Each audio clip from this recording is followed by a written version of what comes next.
Also, Marco Rubio, the Republican running against Charlie Crist, joins us. He's running for the U.S. Senate. He joins us via satellite this morning. So good to have you all on board. Marco, it's so good to have you here. There are obviously a lot of concerns about what Washington can and what Washington cannot do. This has gone from a Gulf crisis to an international incident. Obviously, a lot of battles right now waging between British pensioners, actually, and Gulf Coast residents and residents of the state of Florida, Alabama, Mississippi, Louisiana. What's your take on it?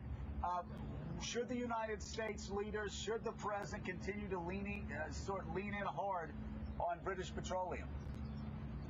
Well, first, let me thank you and Mika, Joe. First of all, welcome back to Florida. Welcome home. And I wanted to thank you guys for doing this program. Yeah, thank you for doing this program from Pensacola. The images you're showing this morning and the attention you're giving to this is an extraordinary, I think, boost to the spirits of the people in Northwest Florida. And they can also go to visitpensacola.com and get live pictures of what's happening there after you're off the air. As far as what this means, look, a couple things are going on. Unfortunately, this bill has confirmed our worst fears about government, in that its inability to deal with major crises such as this. And I think that's been true on our numerous different administrations. Of course, we've never seen anything like what we're witnessing now. The frustration level grows every day as the federal government seems unable to deal with its portion and its obligations under this issue. As far as leaning on EP and all those kinds of things, look, it's important that the responsible party do everything it can, pay for the damages it's causing both ecologically and environmentally and economically. But ultimately, at the end of the day, the other thing that people want is this to be dealt with as quickly and as effectively as possible. We don't want this to get worse than it already is. And I think we lost a lot of time early on, unfortunately, the federal government did, and we're going to pay a big price for that. Marco, we keep hearing the same thing. There's so many local politicians that we've talked to from Louisiana over to Pensacola whose greatest frustration is dealing with British petroleum. Right. Well, I mean, a couple things are happening here with this spill, unfortunately. It's confirming some of our biggest fears we've had about government for years, and that is that government's broken. You know, a lot of us say, and I think rightfully so, the government is big and it's burdensome, but it's also broken. I mean, the government we do have should work well, and unfortunately what we're facing now is an overlapping level of bureaucracy that it becomes impossible to get anything done. And I think that's what you're seeing, frustration in Louisiana and in Florida. We look at the images from Louisiana and realize that is going to be us next. And we hope that the same mistakes that were made there are not made here in Florida. And we're already starting to see early signs that they are.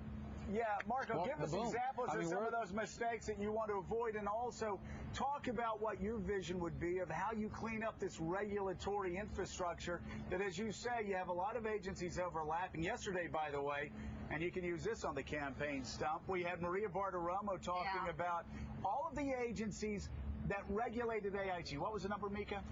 Something like 400 agencies regulated AIG, and yet nobody regulated AIG.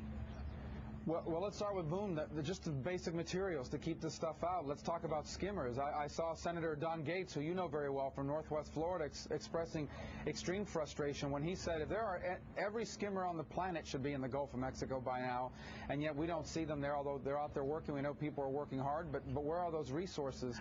How about the advertising dollars and the weeks that it took to actually get that moving and flowing and the ads going on? The service that you're doing today is fantastic.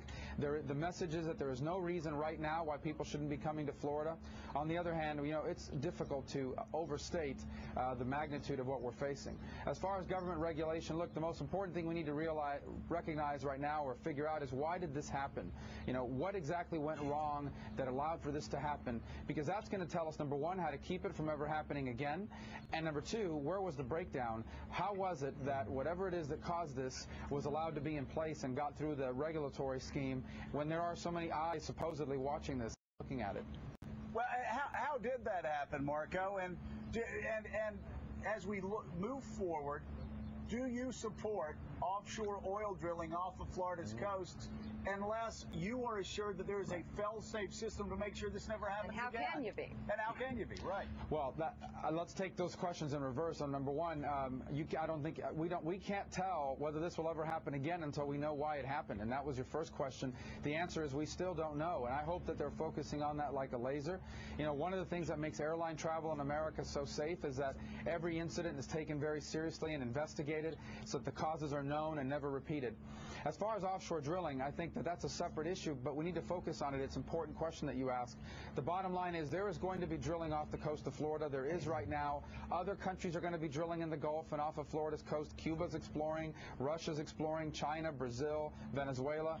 So the issue is not whether there's going to be offshore drilling or not. The issue is whether America is going to benefit from it or not. And so that's a separate issue and an important one to have a conversation about, because at the end of the day, we're still going to be using gasoline, and who are we going to continue to buy it from, Hugo Chavez or our own producers? But I don't think any of that's premature conversation until we know exactly why this was caused and we figure out what we need to do so that something like this never ever happens again.